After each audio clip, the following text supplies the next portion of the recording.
용칠이와 용파리가 살고 있었습니다. 용칠이, 용파리, 이름도 비슷한. 어느 날 이 용칠이가 산에서 칡을 캐다가 보물을 발견했습니다. 그래서 얼른 묻어놓고는 이렇게 써놓았습니다. 여기에 보물 없음. 그 다음 날에 용파리가 우연히 그 표지판을 보고는 이상해서 파보았습니다. 용파리는 보물을 숨기고 이렇게 써놓았습니다. 용파리가 보물 안 가져갔어. 이렇게 팻말을 붙여놨어요. 나중에 보물을 잃어버린 것을 안 용칠이가 화가 나서 마을에 내려와서 씩씩거리면서 이렇게 소리를 칩니다. 용파리는 빼고 다 나와. 이렇게 해요. 무슨 말인지 알겠습니까? 용파리 안 가져갔다 했으니까 용파리 빼고 다 나오라는 겁니다. 조사하겠다고. 우연하게 이렇게 산에서 보물을 발견해가지고 보물을 발견한 용칠이, 용파리, 그냥 우스꽝스러운 이야기입니다. 여러분, 성경에도 밭에서 보화를 발견한 사람, 그 감추인 보화를 발견한 사람, 또 밭에 감추인 그 보화를 찾는 사람, 이런 비유의 말씀이 하나님 나라에 대한 비유장인 마태복음 13장 44절에 등장하고 있습니다. 여기 등장하는 밭에 감추인 보화를 찾는 사람은 누구냐 하면 이 세상의 진리를 애타게 찾아 헤매다가 결국은 이 세상의 근본적인 진리인 하나님 나라를 만나게 되는 사람을 비유로 한 것입니다. 그래서 이 사람은 자신의 모든 것을 다 들여서 하나님 나라를 소유하게 된다는 그런 예수님의 비유의 말씀입니다. 하나님 나라는 이 세상에 있는 모든 것, 나의 가진 모든 것을 다 들였어도 얻을 만한 충분한 가치가 있다는 뜻입니다. 사랑하는 성도 여러분, 우리 모두가 다 그 하나님의 나라를 소유하고 있는 사람들입니다. 그러므로 이 세상에 있는 다른 사람들보다는 더 가치 있고 훌륭한 삶을 살아야 하는 겁니다. 결코 이 하나님의 나라를 놓치거나 잃어버려서는 안 된다는 것입니다. 지속적으로 이 보배를 유지하고 살아갈 수 있도록 해야 합니다. 오늘 본문에 나타난 말씀에서 몇 가지 함께 교훈을 나누려고 합니다. 먼저 밭에 감추인 이 보화의 의미를 한번 점검해 봅니다. 천국에 대해서 말씀을 이렇게 하시던 예수님께서 천국은 마치, 하나님의 나라는 마치 밭에 감추어진 보화와 같아, 밭에 감추어진 보물과 같아 이랬습니다. 이 보물을 발견한 사람은 전 재산을 다 팔아서 그 밭을 샀다고 했습니다. 보물이 왜 밭에 감추어져 있습니까? 보물이 왜 밭에 감추어져 있죠? 그 배경이 이렇습니다. 이스라엘 땅은 지정학적으로 전쟁이 매우 잦은 곳이었습니다. 왜냐하면 이스라엘은 이 메소포타미아 문명과 이집트 나일강 문명의 딱 중간에 위치해 있어서 군사들이 이동하는 바로 길목이 바로 이스라엘 땅이었습니다. 그래서 이스라엘에 사는 부자들은 전쟁이 나면 그들의 보물을 항아리에 잘 보관하여 자기만 아는 곳에 묻어두었다가 전쟁이 끝난 후에 새로 출발하는데 그 물질을 사용하려고 하였죠. 그런데 때로는 그 사람이 피난을 갔다가 죽어버리기도 하고 혹은 피난 가서 정착하여 살게 되는 경우도 있습니다. 그렇게 해서 잊혀진 그 보물, 잊혀져 있었던 그 보물이 고대에도 종종 발견되었고 오늘날에도 종종 고고학자들에 의해서 발굴이 되고 있다고 합니다. 예수님은 그런 일에 대해서 잘 알고 계셨고 그 일을 통해서 하나님 나라에 대한 특징을 가르쳐 주셨던 겁니다. 두 번째로는 오늘 등장하고 있는 보화를 발견한 사람이 누구인가 한번 생각해 보고자 합니다. 만일 가난해서 남의 밭을 빌려서 소작했던 농부가 그런 보화를 발견한 경우에 농부는 어떤 행동을 하게 될 것 같습니까? 여러분 같으면 어떻게 하시겠습니까? 이 농부가 보물을 묻어놓고 여기 보물 없어, 이 용칠이처럼 그렇게 써놓을 겁니까? 아마 사람들은 그 보물을 가지고 싶어서 자기의 모든 소유를 다 팔아서 기어이 그 밭을 사려고 할 것입니다. 그런 사실은 자기 가족에게도 말할 수 없어서 가족에게 미친 사람 취급을 당해도 자기 눈으로 그 보물을 본 사람은 아랑곳하지 않고 자기의 모든 것을 팔아서라도 기어이 그 밭을 사려고 할 겁니다. 가족들이 당신 미쳤어 이래 해도 왜요? 자기는 그 보물을 봤거든요. 그 보화를 본 사람이기 때문에 이걸 가족들에게까지도 알리면 또 위험할 수도 있으니까 아예 말을 안 합니다. 그렇죠? 자기는 보았기 때문에 그 가치를 알기 때문에 어떻게 해요? 뭐 옆에서 미쳤다고 아무리 소리 질러도 그래도 그는 최선을 다해서 그 보화가 묻힌 밭을 사려고 할 겁니다. 천국은 마치 이와 같아라고 했습니다. 그렇죠? 그 보물을 손에 넣기만 하면 그의 모든 운명이 달라질 것이기 때문에 그렇습니다. 천국을 설명하면서 예수님은 천국은 마치 밭에 감추인 보화와 같아 그렇게 설명하셨어요. 여기서 예수님은 이 농부의 행동이 윤리적으로 옳은가 옳지 않은가, 그래도 자기 부인하고는 의논해야지, 그래도 뭐 자식들하고는 의논해야지, 그게 아닙니다. 그런 옳은가 옳지 않은가 거기에 초점을 맞춘 게 아니라 보물을 소유하려는 그의 열망과 행동에 대해서 지금 말씀하는 거예요. 그 보화를 차지하기 위한 그 열정, 그런 행동에 대해서 말하는 겁니다. 이 비유는 원래 한 가지 초점을 위해서 사용됐습니다. 마치 보물을 발견한 농부처럼 하나님 나라 천국의 귀중함을 발견한 사람은 누구든지 그것을 소유하기 위해서 모든 것을 다 투자하는 것이 마땅하다는 겁니다. 마땅하다는 겁니다. 단지 보화를 보화인 줄 모르는 것이 문제가 되는 것 아닙니까? 제가 그런 생각을 해봤습니다. 요즘 같으면 우리 목사님들끼리도 모여서 가끔 그런 얘기합니다. 요즘에 뭐 선교를 위해서 선교지에 무슨 건축을 한다, 교회 건축을 한다 해서 과거에 우리 신앙의 선배들이 교회를 위해서 섬겼던 것처럼 그렇게 자기 집을 팔아서라도 건축헌금을 대고 또 뭐예요? 자기 부동산을 팔아서라도 저희 선교지에 교회를 짓고 센터를 짓는데 거기에 수천만 원 헌금을 하고, 요즘 그럴 수 있는 사람이 있겠는가, 그런 얘기를 종종 합니다. 왜냐하면 그때 신앙의 선배들은 주님의 나라를 위해서 헌신하는 것이 세상에서 그 어떤 것보다 가치 있는 일이라고 여겼기 때문에 그렇죠. 그게 아무나 할 수 있는 일이겠습니까? 거의 불가능. 요즘에는요 거의 어렵다 그런 얘기를 하시는 목사님들이 많아요. 주변에서 같이 얘기서 나누다 보면 아무래도 이 교회의 헌신도가 자꾸 떨어지니까요. 자기 집을 사고 자기 땅을 사고 무슨 차를 사는 데는 열정을 갖출지 몰라도 하나님의 나라의 가치를 알고 그 나라를 위해서 그렇게 모든 것을 투자하는 사람이 있겠는가라는 겁니다. 천국을 보고도 하나님의 나라를 체험하고도 그것이 세상의 모든 것을 투자해서라도 붙잡을 만한 가치가 있는 줄 모른다면 그것은 성경에서 이렇게 비유합니다. 돼지와 같은 시각이다. 그래서 예수님은 그 돼지에게 진주를 던지지 말라 했습니다. 진주가 뭘 상징하겠습니까? 하나님의 나라를 상징하는 겁니다. 마태복음 7장 6절에 거룩한 것을 개에게 주지 말며 너희 진주를 돼지 앞에 던지지 말라. 그들이 그것을 발로 밟고 돌이켜 너희를 찢어 상하게 할까 염려하라 했습니다. 여러분은 스스로의 시각을 돼지의 시각으로 전락시키지 않았으면 좋겠습니다. 우리에게 중요한 것은 외모나 태도가 아니라 우리의 가치관이라는 사실을 잊지 말아야 되겠습니다. 우리 머릿속에 도대체 뭐가 들어있느냐가 문제라는 겁니다.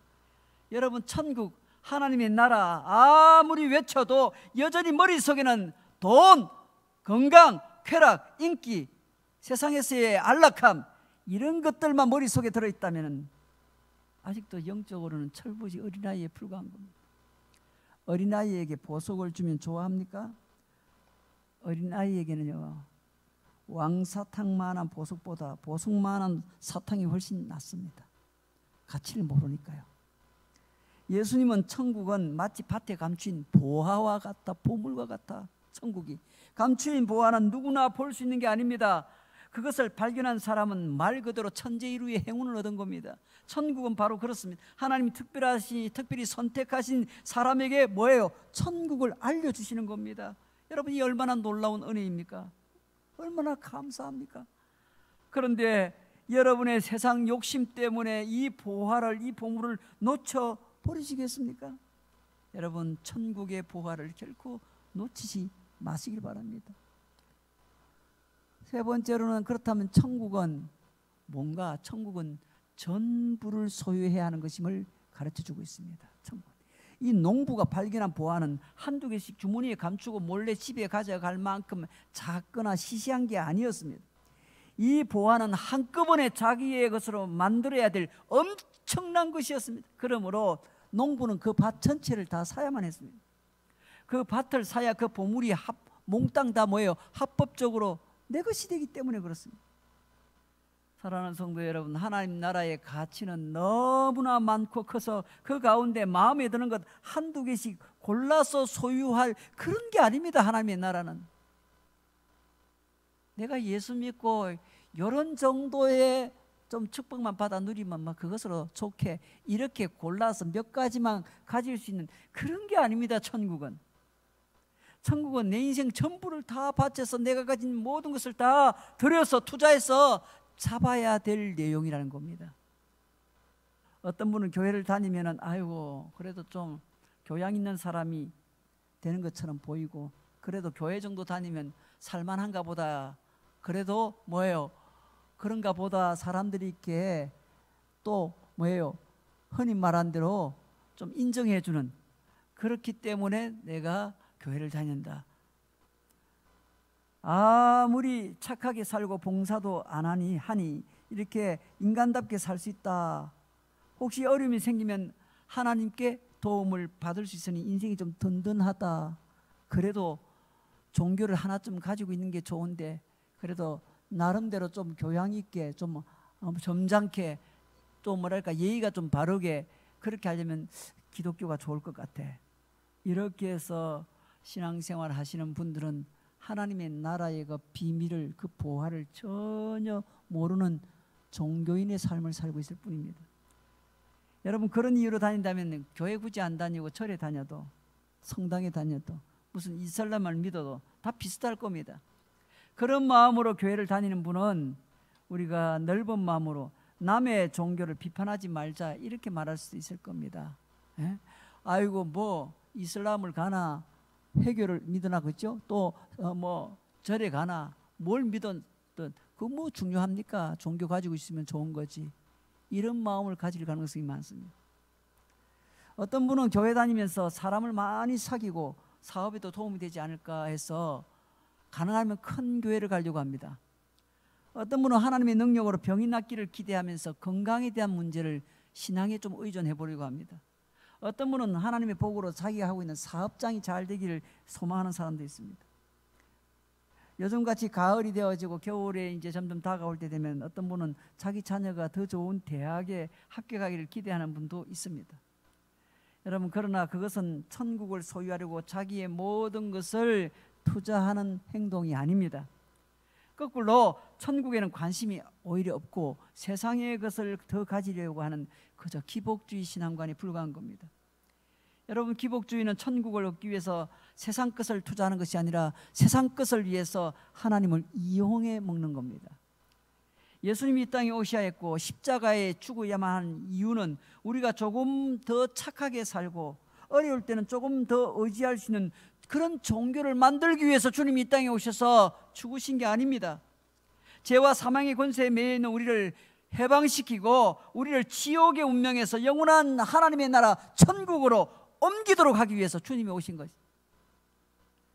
요한복음 5장 24절에 우리가 오늘 암송한 성경 구절이죠. 내가 진실로 진실로 너희에게 이르노니 내 말을 듣고 또 나 보내신 이를 믿는 자는 영생을 얻었고 심판에 이르지 아니하나니 사망에서 생명으로 옮겼느니라 했습니다. 천국을 아는 사람은 예수 믿고 그의 제자가 되기 위해서 어떤 희생을 하는 것도 당연하게 여길 겁니다. 누가복음 14장 26절 이하에 예수님께서 이렇게 말씀합니다. 무릇 내게 오는 자가 자기 부모와 처자와 형제와 자매와 더욱이 자기 목숨까지 미워하지 아니하면 능히 내 제자가 되지 못하고 누구든지 자기 십자가를 지고 나를 따르지 않는 자도 능히 내 제자가 되지 못하리라 했습니다. 여러분, 신앙생활을 잘 하시는 분들은 자신이 예수님의 제자가 되었다는 생각이 있어야 그게 신앙생활을 잘하고 있는 겁니다. 나는 예수님의 제자야. 스승 대신 예수님이 걸어가신 그 길을 걷는 자야. 그래서 교인의 정체성이 아니라 교인의 이름을 얻는 게 아니라 뭐예요? 제자라는 이름을 얻어야 그래야만 건강하게 살 수 있습니다. 나는 예수님의 제자야 이렇게 생각하는 성도들이 의외로 많지가 않습니다. 나는 뭐예요? 하나님의 백성이야, 성도야.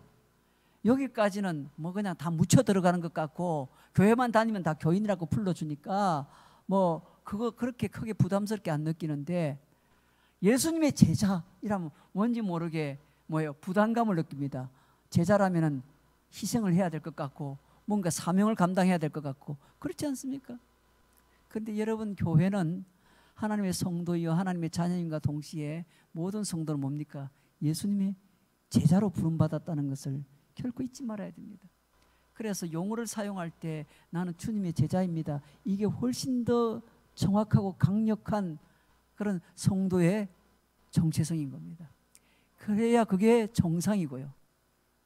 우리 교회는 온 성도들이 다 제자로 섬기는 삶을 살자, 그런 의미에서 제자로 교회가 된 것 아닙니까? 한 분이라도 그냥 쭉정이처럼 그냥 형식적으로 종교인으로 그렇게 그냥 교인이란 이름만 얻고 나오는 성도가 아니라 모두가 다 예수님의 제자로서 주님 가신 그 길을 나도 따라가리다, 주님처럼 나도 뭐예요? 생명을 들여, 마치 내 인생 전부를 들여 모든 것을 투자했으라도 밭에 감추인 보화를 찾은 그 농부처럼 그런 기쁨을 누리며 살 것이다 라는 이런 고백이 있는 제자, 그런 제자의 삶을 살아가시는 여러분 되시기를 주의 이름으로 축원합니다. 그러므로 적용을 합니다. 보화를 놓치지 마십시오. 보화를 놓치는 순간 여러분 누구도 장담할 수 없습니다. 여러분 중에 어떤 분은 친구의 초청이나 가족의 권유에서 우연히 천국을 알게 되었을 사람도 있을 수 있습니다. 어떤 분은 인생의 고달픔 때문에 뭔가 해결책을 교회 가면 찾을 수 있겠나 싶어서 나왔을 것입니다. 또 어떤 분은 이게 인생은 아닐 텐데 라고 고민하면서 진리를 추구하다가 교회에 나온 분들도 있을 겁니다. 여러분들이 자발적으로 오셨건 혹은 억지로 왔건 진리를 찾아 헤매다 복음을 듣고 이렇게 찾아 나온 사람이든 상관없이 여러분 모두는 다 천국이라는 보화를 발견한 사람이라는 사실을 꼭 믿으시기를 주의 이름으로 축원합니다. 이 보화를 한 번 발견한 사람은 모든 소유를 다 투자했으라도 뭐예요? 이 보화를 지키려고 할 겁니다. 천국은 충분히 그럴 가치가 있습니다. 시간도 투자하고 물질도 투자하고 무엇보다 마음을 투자하는 게 더 중요한 겁니다. 김동호 목사가 쓴 그 책 가운데 깨끗한 고백이라는 글에 보면은 천국에 대해서 이렇게 설명합니다. 천국은, 하나님의 나라는 지금 이 땅에서 발견하고 누리는 것이라 그렇게 강조합니다. 천국은 내가 죽어서 가는 나라가 아니라 천국을 소유하게 되면 바로 이 땅에서 발견하고 누리고 사는 것이다, 그렇게 설명합니다. 기독교 신앙은 죽어서 하나님 나라 들어가는 것도 중요하게 생각하지만 우리가 살아가는 이 땅에서, 이 세상에서 하나님의 나라가 임하게 하는 것 역시 중요하게 생각하는 종교라는 겁니다. 예수께서 우리에게 이런 기도하라고 하셨어요. 나라에 임하옵시며 뜻이 하늘에서 이루어진 것 같이 땅에서도 이루어지어이다. 나라에 임하옵시며 기도하라고 했습니다. 나라가 임하라, 하나님의 나라가 이 세상에 살아가고 있는 내 삶에 임하라는 겁니다. 임하게 해달라고 기도하라고 했습니다. 그렇게 기도하고 노력하면 하나님의 나라가 어디에요? 죽어서 가서 경험하는 나라가 아니라 이 땅에서도 하나님의 나라가 임할 수 있음을 우리 예수님이 약속하신 겁니다. 너희는 이렇게 기도하라, 나라가 임하도록 기도하라는 겁니다. 현실이 어렵고 힘들 때일수록 이 기도를 그치지 마십시오, 이렇게 충고합니다. 때로는 현실이 너무 견디기 힘들어서 주님이 빨리 오시면 좋겠어 간절히 바랄 때가 있습니다. 하지만 어둠의 영이 강력한 올무처럼 우리를 감싸고 일어설 힘조차 없이 신음할 때, 그때 주님이 말씀합니다. 지금 내가 있는 곳에 나의 나라가 임하게 하라. 세상에 지금 너무 힘듭니다. 경제적으로도 어렵고 육체적인 고난을 당하고 있는 분도 더더욱 어렵고 너무 답답하고 고통스러워서 힘들 때 주님이 말씀합니다. 지금 너가 현재 있는 그곳에 나의 나라가, 하나님의 나라가 임하게 하라.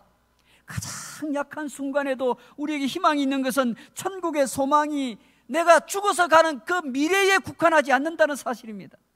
우리는 할 수 없어도 주님은 할 수가 있고, 우리는 포기할지라도 결코 주님은 우리를 포기하지 않습니다. 오늘 사막과 같은 우리의 삶 가운데 주님의 나라가 임하기를 간절히 소망할 수 있기를 주의 이름으로 축원합니다. 그런 믿음이 우리를 다시 살아나게 할 것입니다. 사랑하는 성도 여러분, 세상에 좋은 것들은 시간이 지나가면서 처음 소유했을 때의 그 기쁨이 약해지고 작아지는 겁니다. 내가 이런 아파트에 살면 얼마나 좋을까? 살아보세요. 조금 시간이 지나가면요, 6개월, 1년 지나가면 그 좋은 아파트가 좋다는 감흥은 다 사라집니다. 그 감격은 다 사라집니다.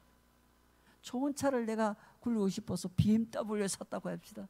그거요, 한 6개월 타고 다니면요, 별로 뭐예요? 더 좋다는 느낌이 없습니다. 워낙 다른 사람들의 시선을 의식하는 사람들은 그런 좋은 차를 타고 다니고 좋은 집에 사는 것을 다른 사람들에게 좀 뭐랄까요? 자랑하고 싶고 보이고 싶고, 남들 보기에 내가 이 정도 산다고 흔히 말한 대로 허세를 떨고 싶은 그런 마음이 있어서 그게 좋을지는 몰라도요, 그리 오래 가지 않습니다. 부산에 모 목사님 은퇴하시면서 교회 얘기해서 기어코 그 성형차를 BMW 사가지고 그거 들고 은퇴했어서 멀리 가서 지금 살고 계시는데, 요즘 그 차를 전혀 타고도 못 다닌다고 합니다. 잘. 그 차 유지비가 안 됩니다. 유지비가 안 돼. 예. 그냥 자기 혼자 보고 그냥 감동받고 앉아 있는 것이죠. 아무 의미가 없습니다. 그게. 예. 그런 걸 타고 다니면 남들이 그래도 좀 알아주고 뭔가 뭐 대우해 줄 것 같은데, 여러분 그게 그리 중요하지 않습니다. 그리 오래 가지 않습니다. 그게 그 사람을 행복하게 하지 않습니다. 그게 그 사람을 이 세상에 가치 있게 만들지 않습니다. 정말 그 사람의 보물은 어디 있습니까? 바로 하나님의 나라입니다. 하나님의 나라를 소유한 그 사람의 얼굴은 뭐예요? 행복한 빛으로 가득 차 있습니다. 하나님의 나라가 임한 그 삶을 사는 사람은 코로나 19가 아니라 20이 오고 30이 와도 아무 문제가 안 됩니다. 왜? 자기에게 이미 누리고 있는 하나님의 나라가, 그 보물 같은 보화가 가득 차 있기 때문에 그리 두렵지 않습니다. 여러분, 죽음을 여러 번 죽을 위기를 경험하신 분들에게 물어보세요. 죽음이 두려운가? 죽음 그렇게 두렵지 않습니다. 누구든지 때 되면 다 하나님 부르시면 가지 않을 사람은 누가 있습니까? 죽는 것 자체는 별로 두려워하지 않다고 대부분 얘기합니다. 그렇죠? 사람들이 뭐에 미쳐서 살 때, 현실에 미쳐서 살 때, 그 아둥바둥하면서 살 때, 여러분 하나님의 나라라는 그 가치를 잃어버리고 살아갈 때, 그때 그 사람이 가장 불행한 겁니다. 사랑하는 성도 여러분, 세상에 좋은 것들을 시간 지나면 처음 소유할 때 기쁨이 약해지고 작아집니다. 그러나 천국의 기쁨은 결코 실정을 느낄 수 없이 샘솟듯 넘치게 될 겁니다. 그러므로 천국의 기쁨을 세상의 쾌락 정도로 전락시키지 마십시오. 비교할 수 없는 겁니다. 세상의 그 어떤 것과는 비교할 수가 없는 겁니다. 세상의 그 어떤 것과는 비교할 수 없기 때문에 자식들에게 세상의 그 어떤 유산보다 신앙의 유산을 물려주려고 하는 것 아닙니까?